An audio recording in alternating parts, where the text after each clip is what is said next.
말라기서 2장 17절부터 3장 6절까지 저와 여러분이 한 절씩 교독하며 읽습니다.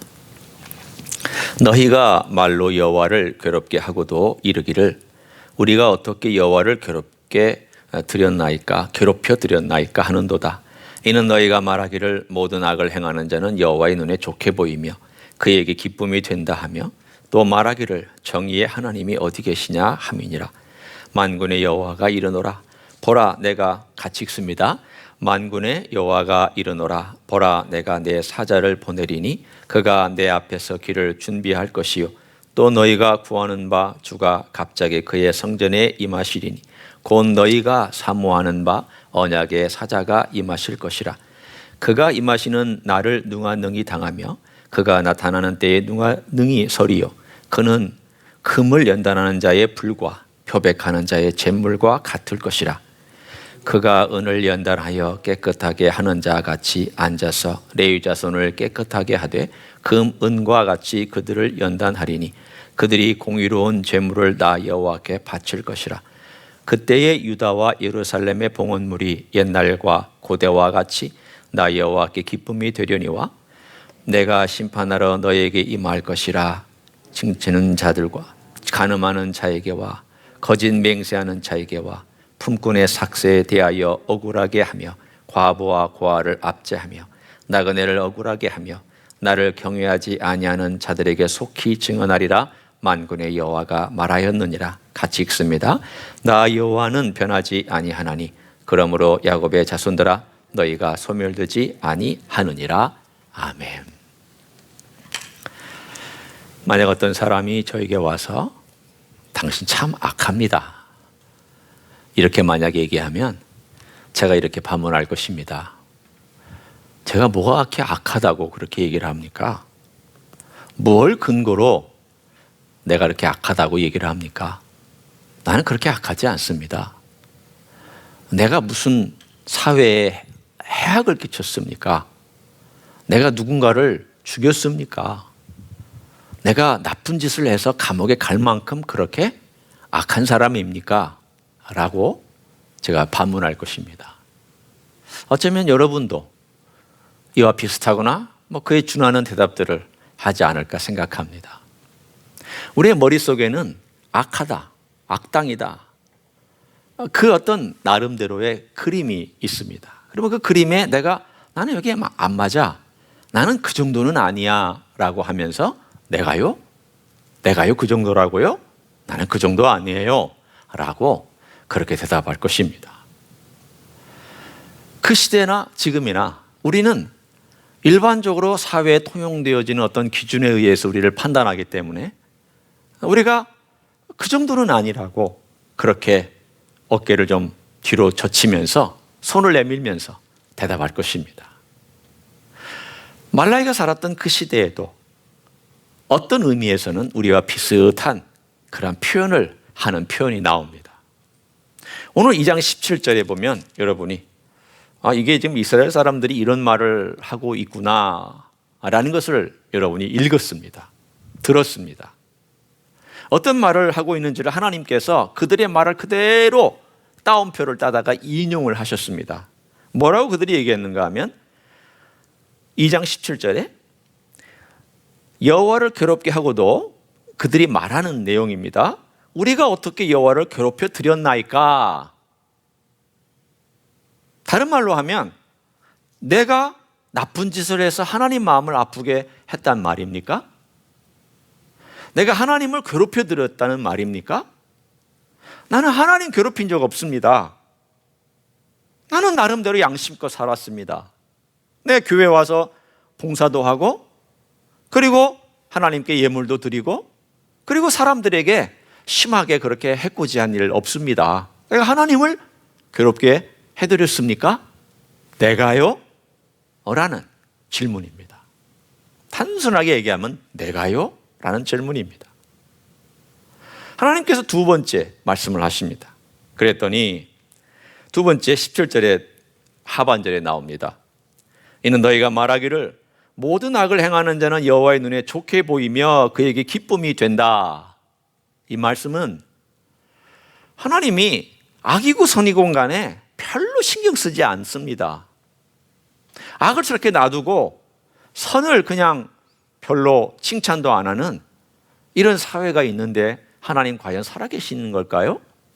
그 다음 문장이 바로 그 말하고 똑같은 말입니다. 또 말하기를 정의의 하나님이 어디 계시냐?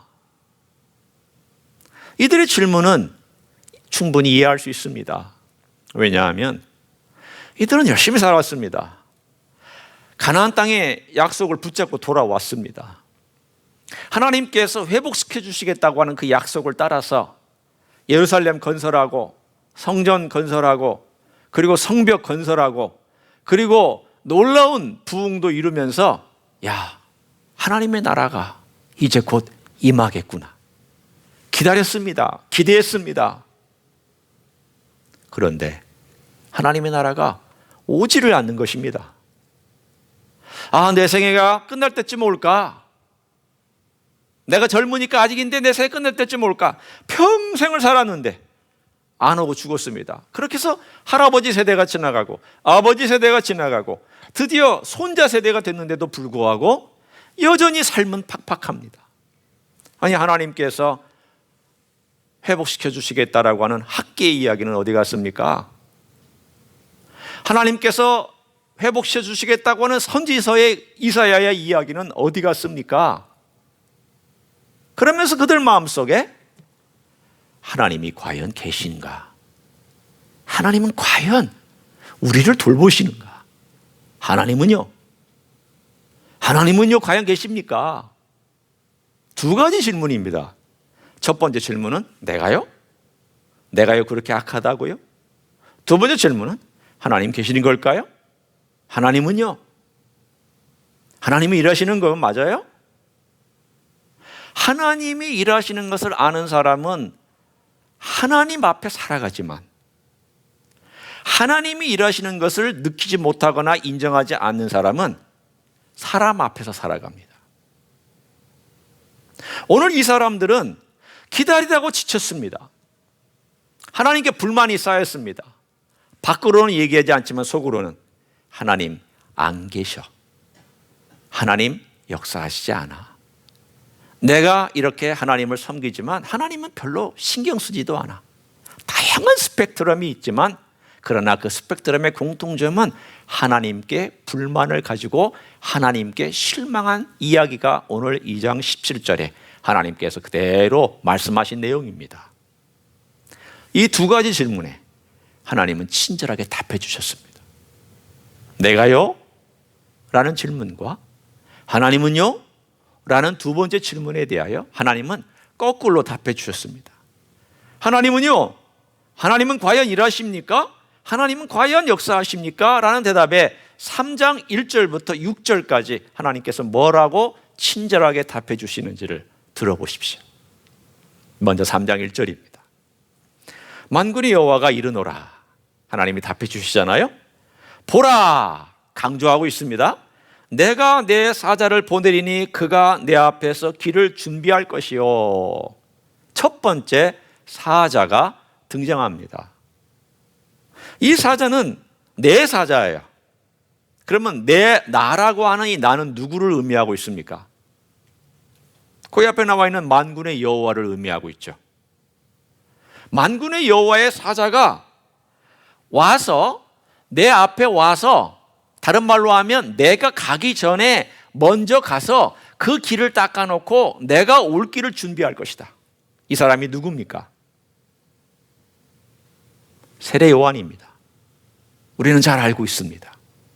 광야에 외치는 자의 소리가 있어 그 오시는 분의 길을 예비하리라고. 광야에서 길을 닦고 사람들의 마음이 광야에 같고 거친 들과 같아서 하나님 아버지 앞에 드릴 수 없는 그냥 온갖 잡동사니로 가득 차 있는 인간의 마음에 고속도로를 깔아줘서 그 다음 분이 오셔서 그들에게 세례를 베풀고 그들에게 놀라운 일을 하도록 사람을 준비시켜준 일을 세례 요한이 했습니다. 우리는 이게 누군지를 압니다. 말라기는 신약을 준비하는 사람입니다. 그런 의미에서 참 멋진 징검다리 역할을 해줍니다. 구약이 다 끝나가는 마당에 비록 400년의 간격이 있지만 신약이 올 수 있도록 그 신약이 시작되는 출발과 구약이 끝나는 마지막 점의 접촉점에 그 트랜지션의 기간 동안에 세례 요한이 올 것이다. 그 사자가 올 것이다. 하나님의 사자가 올 것이다. 준비하는 사자가 올 것이다 라고 예언한 사람입니다. 뿐만 아닙니다. 두 번째 1절의 두 번째를 보십시오. 후반절입니다. 또 너희가 구하는 바 주가 갑자기 그의 성전에 임하시리니 곧 너희가 사모하는 바 언약의 사자가 임하실 것이라. 첫 번째 내 사자는 우리가 알겠는데 두 번째 이 언약의 사자는 누구입니까? 똑같은 앞에 나온 사자입니까? 아니면 다른 사자입니까? 여러분 같으면 같은 사자같이 느껴집니까? 아니죠. 느낌이 다르잖아요. 어떻게 느낌이 다른지 한번 보세요. 자세히 우리가 봅니다. 너희가 구하는 바 주가, 그리고 나서 뒤에도 너희가 사모하는 바 언약의 사자가, 평행 구절이죠. 그러면 뒤에 나오는 언약의 사자는 주예요. 이 주는 누구를 의미하고 있습니까? 만군의 여호와예요. 그럼 만군의 여호와신 주께서 직접 왕으로 오신다는 게 뒷부분이고, 그 뒤에 있는 분이 오시기 전에 앞부분에 먼저 오는 사람은 왕의 사자요 사신입니다. 따라서 이것은 정확하게 이거는 바로 메시아가 오실 텐데 그 전에 세례 요한이 오고 그리고 왕이신 메시아가 오는 얘기를 우리에게 전해주고 있는 예언이구나. 그러면 이 예언을 통하여서 두 번째 사람들의 질문에 대해 하나님께서 친절하게 이렇게 답해 주시는 내용입니다. 들어라, 봐라, 너희들은 내가 일하지 않는다고 말하고 있지만 때가 되면 내가 직접 올 것이다. 내가 직접 이 땅에 올 것이다. 이것보다 소중한 일이 어디 있습니까? 여러분 이것을 들을 때 이게 뭘까? 그렇게 오시나 보다 이렇게 얘기하지만 이스라엘 사람들에게는 이게 달리 들립니다. 왜냐하면 하나님께서 직접 오신 것은 시내산에서 있었습니다. 하나님께서 시내산에서 직접 임하셨고 시내산에 강림하셨고 시내산의 불꽃과 그 엄청난 번개와 빽빽한 구름 가운데 임하셨던 것을 그들은 상상합니다. 주가 임하셨다라는 것은 그거지. 임하셨다라는 단어에 집중하셔야 됩니다. 이건 누가 보내서 오는 게 아니라 내가 임한다라는 겁니다. 내가 주체가 되어서 여기서 온다는 겁니다. 하나님께서 시내산에 오셨던 것처럼 내가 올 것이다. 그러면 시내산에서 이스라엘 사람들이 벌벌벌 떨면서 그 엄청난 하나님의 영광 때문에 꼼짝하지 못했던 것을 그들은 상상하면서 하나님께서 그 시대에 왔던 것처럼 우리에게도 앞으로 오신다고? 얼마나 놀라운 사건이 될 것입니까? 얼마나 기적 같고 얼마나 엄청난 사건이 될 것입니까? 하나님 답해 주셨습니다. 때가 되면 너희들이 역사에 직접 나타나서 너희들을 만날 것이다.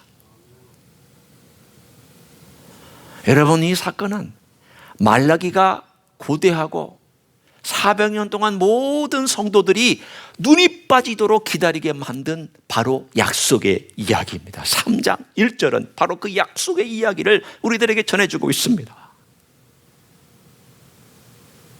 두 번째에 대한 질문을 하나님 답해 주신 겁니다. 그러면 이 언약의 사자가 오셔서 무슨 일을 하실까요? 이 언약의 사자가 오면 하시는 일이 있잖아요. 그 일은 두 가지 일입니다. 두 가지. 여러분 쪽에 보면 이렇게 그려 보시죠. 첫 번째 일과 두 번째 일. 제가 뒤부터 보겠습니다. 자, 첫 번째 하시는 일이 뭘까에 대하여 5절과 6절을 한번 먼저 봅니다. 5절과 6절을 보면 그 메시아가, 그 언약의 사자가 와서 하시는 일이 뭐라고 처음에 내가 무엇하러 오신다고 말씀하고 있습니까? 심판하러 오신다고 되어 있습니다. 자, 그러면 이 심판의 뜻이 뭘까를 좀 여러분이 마음속에 좀 담고 있고요. 제가 그 다음 읽을게요. 어떤 일들을 하나님 주님께서 그분께서 심판하실까? 점치는 자에게와 간음하는 자에게와 거짓 맹세하는 자에게와 품꾼의 싹에 대하여 억울하게 하며 과부와 고아를 압제하며 나그네를 억울하게 하며 나를 경외하지 아니하는 자들에게 속히 그 다음 뭐라고 말씀하십니까? 증언하리라. 증언하리란 말이 무슨 뜻입니까? 어떤 사건이 이렇게 있으면 이 사건에 대하여 그것 잘못됐어요. 그것 잘 됐어요. 그것 문제가 있어요. 그것 흠집이 있어요. 그거 이랬어요. 저랬어요라고 얘기해주고 그거를 맞다 틀리다를 정확하게 표현해주는 사람, 증언입니다. 그러면 심판하시는 내용과 증언하는 내용은 이 합쳐서 얘기하면 무슨 뜻이냐면 메시아가 오시면 너의 죄를 드러내실 것이다, 그 뜻입니다. 의아하죠. 아니, 메시아가 오시면 우리를 구원하러 오시잖아요. 여러분은 그렇게 알고 있고 저도 그렇게 알고 있습니다. 메시아가 오시면 우리를 사랑하셔서 우리를 구원하시게 오시는데 우리 주님이 오셔서 우리 죄를 드러내셨어요? 아니, 예수님은 참 사랑의 하나님이시고 은혜의 하나님이시고 우리를 구원하시고 직접 십자가를 지시고 우리를 위해서 피 흘리셨는데 우리 죄를 드러내셨어요? 네, 제가 예수님이 우리 죄를 드러낸 두 가지를 예를 들어보겠습니다. 첫 번째는 산상수훈입니다. 저는 산상수훈을 읽을 때 젊었을 때나 신학을 공부할 때나 그리고 그 후에 얼마 기간 동안에는 산상수훈을 이렇게 해석을 했습니다. 산상수훈은 우리가 도달할 수 없는 기준이야. 우리는 그 기준에 도달할 수가 없지만 그 기준을 그냥 말씀해 주시고 아이디어하게 말씀해 주시고 도달하려고 애써라. 그런 아이디어란 기준으로만 제가 해석을 했습니다. 그래서 도달하지 못하는 것에 대해서 저는 익스큐즈를 했습니다. 양해를 구했습니다. 하나님, 저는 도달하지 못해요. 저는 그렇게 못해요. 그리고는 슬쩍 발뺌을 했습니다. 올바른 해석이 아니었습니다. 내가 도달하지도 못할 것을 예수님께서 뭐라고 주셨습니까? 그런 건 아니잖아요. 분명히 예수님은 도달할 수 있으니까 주신 겁니다. 거기에 순종할 수 있으니까 주신 것입니다. 그러나 일단 산상수훈을 딱 느끼는 순간은, 대면하는 순간 산상수훈은 저에게 첫 번째, 나를 부서뜨리는 역할을 합니다. 저는 그래서 산상수훈을 산산조각이라고 별명을 붙이고 싶습니다. 저는 산상수훈을 대하는 순간 제 자신이 산산조각 납니다. 왜냐하면 오늘 말라기가 얘기하고 있는 7가지의 죄를 주님께서는 산상수훈에서 이렇게 해석을 해주셨습니다. 너희가 마음으로 욕하거나 나쁜 말로 공격하는 것 살인하는 것이다. 행동으로 간음하지 아니하고 마음으로 욕망을 품는 것, 그거 간음하는 것이다. 오늘 주님께서 여기 쭉 나와 있는 7가지의 죄악에 대하여 그 내면에까지 주님께서는 깊이 다뤄주시면서 너가 과연 능히 내 이 앞에 설 수 있겠느냐라고 질문하는 것처럼 저에게 들립니다. 여러분, 부서지지 아니하면 꿰매지 못합니다. 내가 병들어 보지 아니하면 회복이라는 단어를 모릅니다. 아파보지 아니하면 치유라는 단어를 이해할 수 없습니다. 내가 깨지지 아니하면 다시 봉합되어서 깨끗하게 완전하게 되는 것을 느끼지 못합니다. 산상수훈 앞에 내가 철저하게 부서지지 아니하면, 산산조각 내지 아니하면 주님의 따뜻한 사랑과 그분의 은혜가 나를 감싸서 회복시켜주는 그 은혜를 모릅니다. 산상수훈은 우리들에게 내가 이 정도로 악하고 죄인이구나, 내가요라가 아니라 제가 그렇습니다 라고 고백하게 만드는 주님의 가르침입니다. 그러나 이 산상수훈은 거기서 멈추지 아니하고 이 산상수훈이 우리에게 이루어지기 위하여서는 십자가가 거기에 따라오게 되어 있습니다. 이 산상수훈이 완성되고 이루어지는 것은 십자가를 통해 주님이 이루어 놓으셨고 십자가를 통과하면서 우리도 이루게 되어 있습니다. 그러나 이 십자가는 또 뭐냐? 이 십자가는 또한 내가 죄인이라는 것을 보여주는, 고발하는, 내 죄를 드러내는 산 증인입니다. 내 죄 때문이죠. 산상수훈도 십자가도 한편으로는 내가 죄인이다, 너가 바로 그런 죄인이다, 네가 그렇게 악하다라는 것을 드러내주는 것이지만, 그러나 동시에 이 십자가는 이 모든 것을 감싸 안으면서 하나님의 사랑과 그리스도의 은혜로 나를 산상수훈으로 다시 돌아오게 만들어줍니다. 여러분, 묘하죠? 산상수훈을 볼 때 산산조각 난 우리가 십자가 앞에 가서 내가 다시 또 죄인이라는 것을 알면서 고백할 때 주님께 그 십자가에서 공로로 인해서 내가 다시 산상수훈으로 돌아와서 그 산상수훈 속으로 들어가면, 아, 이제 산상수훈은 나에게 이렇게 적용되는 것이구나 를 깨닫기 시작합니다. 산상수훈을 십자가 없이 해석하지 마십시오. 산상수훈을 십자가에서 우리를 용서해 주신 예수 그리스도의 사랑 없이 절대 해석해서 안 됩니다. 만약 그렇게 해석하면, 예수 그리스도의 사랑의 십자가 없이 해석하면 산상수훈은 또 다른 율법입니다. 또 다른 바리새인입니다. 또 다른 나예요. 또 다른 내가 이루려고 하는 거예요. 이 놀라운 것을 주님께서 오늘 내가 이 땅에 와서 너희들의 죄를 드러내기 위해서 왔다.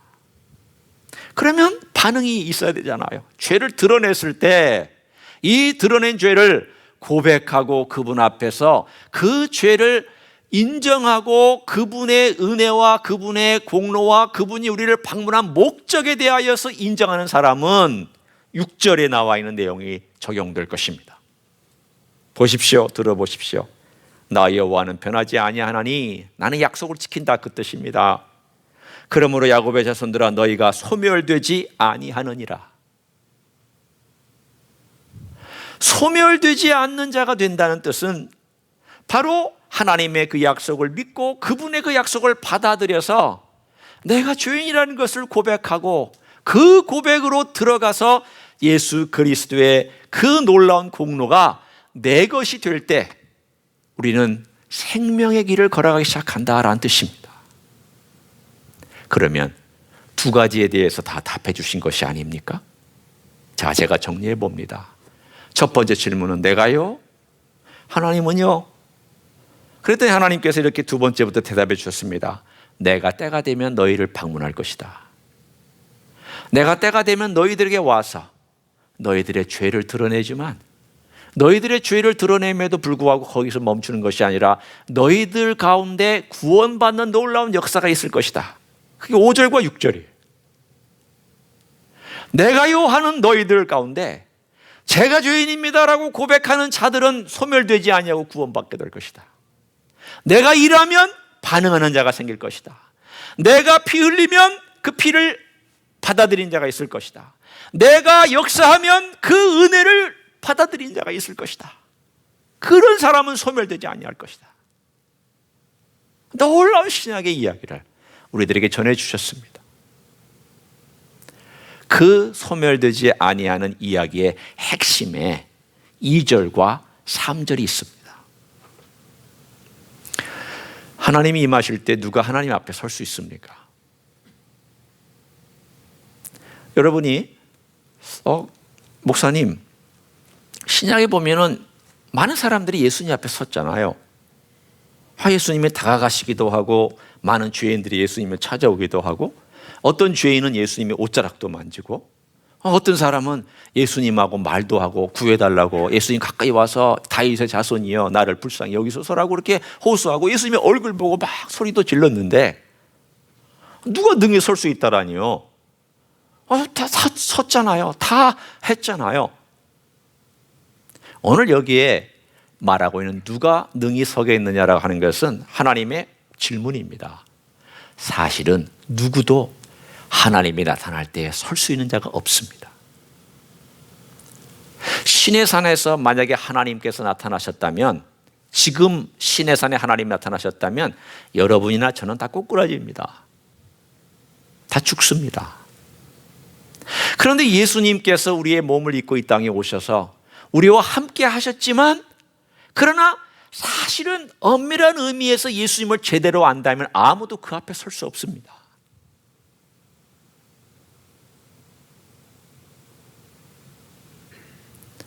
예수님이 우리의 몸으로 오셔서 누구든지 오게 해주셨지만, 자기의 죄를 깨닫는 사람은 제가 못 섭니다. 저는 주님 앞에 갈 수 없습니다. 아니, 주님 저를 멀리 떠나십시오. 베드로의 이야기를 아십니까? 깊은 곳에 가서 금을 던져라. 주님, 지금은 낮 시간입니다. 고기들은 저 깊숙이 숨어 있습니다. 그물이 거기까지 못 내려갑니다. 우리 그물은 그냥 이 호수 중앙이 아니라 호수 곁에서 놀고 있는 새벽이나 밤에 물고기를 낚는 그런 어부들입니다. 하지만 주님의 말씀에 의지해서 저 호수 중앙 깊은 곳에 가서 제가 낚아보겠습니다. 펼쳤습니다. 엄청난 만선이었습니다. 돌아왔습니다. 베드로가 그 배에 있는 주님의 앞에 조아리고 무릎 꿇고 엎드려서 말하기를, 주여 나를 떠나소서, 저는 죄인입니다. 예수님의 진짜 모습을 본 사람은 주님, 저를 떠나십시오. 저는 죄인입니다. 라고 고백할 수밖에 없어요. 누가 능히 서리요? 죄인이 주님 앞에 설 수 있을까요? 못 섭니다. 누가 능히 주님 앞에 설 수 있어요? 아무도 서지 못합니다. 그러면 주님께서 이 땅에 오신 목적이 서지 못하게 만드는 게 목적일까요? 꿇어 엎드리는 것만이 주님의 목적일까요? 아니에요. 우리를 서게 만들기 위해서 주님이 오신 거잖아요. 누가 능히 서리요? 이 말은 설 수 있다라는 걸 가정하에 말씀하시는 거예요. 그러면 그것도 주님이 해주셔야 돼요. 오시는 것도 주님이 해주셔야 되고, 심판에서 우리를 드러내는 것도 주님이 하셔야 되고, 우리로 하여금 주님 앞에 설 수 있고 하나님 앞에 설 수 있는 것도 주님께서 해주셔야 됩니다. 그 이야기가 오늘 보석같이 본문의 2절과 3절에 박혀 있습니다. 보십시오. 들어보십시오. 2절과 3절. 그가 임하시는 날을 누가 능히 당하며 그가 나타나는 때에 누가 능히 서리요? 그리고 나서 합하기를, 그는 금을 연단하는 자의 불과 표백하는 자의 잿물과 같을 것이라. 그가 은을 연단하여 깨끗하게 하는 자 같이 앉아서 네 자손을 깨끗하게 하되 금은 같이 그들을 연단하리니. 하나님께서 하나님 백성을 연단할 때가 온다는 거예요. 깨끗하게 때가 온다는 것입니다. 누구와 같이 하느냐? 첫째, 이미지가 있어요. 불로 금을 연단하는 자, refiner. 금을 연단하는 자 같이 하신다는 거예요. 두 번째는 더러워진 옷을 표백하는, 깨끗하게 하는, 표백하는 사람, 풀러. 풀러 세미너리의 풀러가 바로 표백하는 사람이란 뜻이에요. 옛날 직업이 아마 이 옷 깨끗하게 하는 직업을 가지고 있는 사람들의 라스트 네임이 풀러예요. refiner and fuller예요. 오늘 이 두 종류의 이미지를 사용하셔서 금과 은을에서부터 불순물을 제거해서 그 깨끗한 정금과 순은을 만들어내는 것과 더러워지고 온갖 오염되고 냄새나는 옷에 잿물에 담가서 그리고 깨끗하게 하는 그러한 표백하는 사람과, 이게 누구를 상징하고 있습니까? 메시아를 상징하고 있습니다. 그러면 메시아가 오셔서 하시는 일이 뭡니까? 정죄가 아닙니다. 그것이 문제가 아니에요. 하나님 주님께서는 정죄하시지 아니하고 그분 자체가 있을 때 죄인이 그냥 느끼는 거예요. 아, 죄인이구나. 그분이 죄인이라고 막 말씀하시지 않아도 그분 앞에 서면 내가 참 죄인이구나 알게 되는 거예요. 그 주님이 드러내시는 작업이에요. 그래, 그렇게 드러내신 다음에 하시는 일이 뭐예요? 그 죄를 깨끗하게 씻어주시고 그 죄를 연단하시고 없애주셔서 나로 하여금 정금과 순은과 깨끗한 흰옷같이 만들어주시는 일을 그분이 하신다는 거예요. 뭘 통하여? 불과 물을 통하여요. 거기에 불로 금을 연단하고 불로 은을 연단하듯, 그리고 잿물로 물로 깨끗하게 씻듯, 그 불과 물이 무엇입니까? 바로 예수 그리스도의 피를 의미합니다. 여러분, 옷은 지금이야 화학물질로 세탁하고 금과 은도 다양한 것들로 깨끗하게 정제하지만 원리는 똑같아요. 불과 물이에요. 그렇지만 내 영혼에 깊숙한 죄, 아까 산상수훈에서 내 영혼의 동기와 내면까지도 오염되어 있는 것을 뭘로 씻어낼 수 있을까요? 방법이 없어요. 방법이 없어요. 내 속을 뒤집어도 방법이 없어요.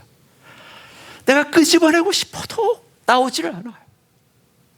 어떻게 해야 될까요? 그 피가 나를 통과해서 들어가야 돼요. 마치 금이 불 가운데서 용광로를 통과해서 순원되는 과정, 순금되는 과정이 되듯, 더러우신 옷이 그 표백하는 잿물 사이를 통과해서 깨끗하게 정제되고 깨끗하게 되듯, 예수 그리스도의 피가 통과돼야, 예수 그리스도의 피가 지나가야 내가 깨끗하게 돼요. 다른 방법이 없어요. 오늘 주님께서 이것까지 해주시잖아요. 내가 간다. 오셨어요. 내가 너희들의 죄를 드러낸다. 정죄하시지 아니하고도 드러내셨어요. 그리고 내가 너희 죄를 씻어준다. 그것도 주님이 하셨어요. 십자가에서. 사랑은 여기 있는, 사랑은 여기 있어요. 사랑은 여기 있다는 거예요. 십자가에 있어요. 십자가에 흘리신 보혈로, 사랑으로 씻어주셨어요. 보혈로 씻어주셨어요. 내 삶 가운데서 예수 그리스도의 보혈이 얼만큼 강하게 느껴지느냐, 이게 우리의 숙제입니다. 우리 평생 내가 예수님을 얼마나 아느냐, 이것은 다른 많은 것도 있지만 예수 그리스도께서 나를 위하여 피를 흘려주신 그 피가 얼마나 나에게 적용되고 있느냐라는 질문하고 같아요. 사랑하는 성도 여러분, 이 아까운 시간에 다른 걸로 허비하지 마세요. 이 팬데믹의 아까운 시간에 다른 것들로 여러분의 인생과 여러분의 영혼을 절대 허비하지 마세요. 예수님의 보혈과 그분이 나를 위해서 흘리신 그 피와 그 은혜가 얼마나 귀중한지를 내가 내 깊은 마음과 내 깊은 영혼이 그걸 좀 느끼게 해달라. 내가 이렇게 죄인인데, 내가요가 아니라 제가요 죄인입니다. 제가요 이런 어리석은 인생입니다. 주님이 제 같은 인생을 위해서 피 흘려주신 그 피가 제 영혼의 깊숙한 곳에 들어가서 제 영혼을 소생시키시고, 제 영혼에게 상을 베푸시고, 제 양심을 깨끗하게 하시고, 저의 마음을 정결하게 하셔서 정금처럼 만들어주시고, 순은처럼 만들어주시고, 흰옷처럼 만들어주셔서 하나님 아버지 앞에 서게 하실 줄로 믿습니다. 주님의 보혈 외에는 방법이 없습니다. 여러분이 하루를 시작할 때에도 주님의 보혈을 의지하고 시작하십시오. 주님, 오늘 하루 제가 주님의 보혈을 의지해서 이 험악한 세상, 오염되기 쉬운 세상에서 주님의 보혈을 의지해서 살기 원합니다. 하루를 다 끝나고 와서 주님 앞에 기도할 때, 주님, 제가 사는 동안 오염되었습니다. 듣는 것 때문에 오염되고, 보는 것 때문에 오염되고, 냄새 맡는 것 때문에 오염되고, 말하는 것 때문에 오염되고, 제 손 때문에 오염되고, 제 발이 오염되고, 제 몸과 양심과 제 속이 오염되었습니다. 주님의 보혈로 깨끗하게 씻어주시기를 원합니다. 그리고 잠자리에 들어가셔야 돼요. 주님의 보혈로 하루를 시작하고 하루를 마감하고, 그리고 두 번째, 주님의 보혈은 연단한다고 그랬습니다. 깨끗하게 할 뿐만 아니라 연단시켜 주시는데, 내가 하나님을 닮아가려면 예수님의 보혈로 씻겨야 하나님을 닮아가고 예수님을 닮아갑니다. 산상순의 얘기를 하나 해드립니다. 하나님을 볼 수 있는 자는 마음이 어떤 사람이 하나님을 볼 수 있습니까? 마음이 청결한 자가 하나님을 볼 수 있습니다. 그럼 마음이 청결해지려면 어떻게 해야 됩니까? 방법이 없습니다. 예수님의 보혈로 씻겨야 마음이 청결해집니다. 마음이 청결하면 내 마음에 계신 하나님 우리가 투영하고 반사해서 볼 수 있습니다. 내 마음이 깨끗해지면 성령의 음성을 듣고 그 음성을 따라갑니다. 그러나 주님의 보혈로 내 마음이 씻겨지지 아니하면 나는 더러워서 하나님의 이미지를 투영하지도 반사하지도 못합니다. 성령님의 음성을 아무리 들으려고 해도 더러워진 내 귀는 음성을 듣지 못합니다. 내가 왜 하나님을 못 보느냐는 하나님의 문제가 아니에요. 내 문제입니다. 내가 왜 성령님의 음성을 못 듣느냐는 성령님의 문제가 아니에요. 내 문제입니다. 주님께서 사랑으로 주신 이 귀한 축복, 내가 다 한다. 내가 씻어준다. 내가 너를 정결하게 한다. 내 피를 깨끗하게 한다. 그 피를 의지하고 그 피에 의지해서 걸어가는 사람, 정결하게 받는 사람은 하나님의 형상을 이렇게 내 마음에 반사해서 다른 사람에게 비출 수 있고, 하나님의 그 놀라운 이미지를 투영해서 다른 사람에게도 나에게도 볼 수 있도록 그렇게 만들어주시는 역할, 예수님의 피밖에 없습니다. 성도 여러분, 이 아까운 시간 예수님의 피를 많이 생각하세요. 이 귀한 시간 예수님께서 흘려주신 그 은혜의 피, 이게 금과 은을 단련하는 불이구나. 이게 옷을 깨끗하게 하는 잿물이구나.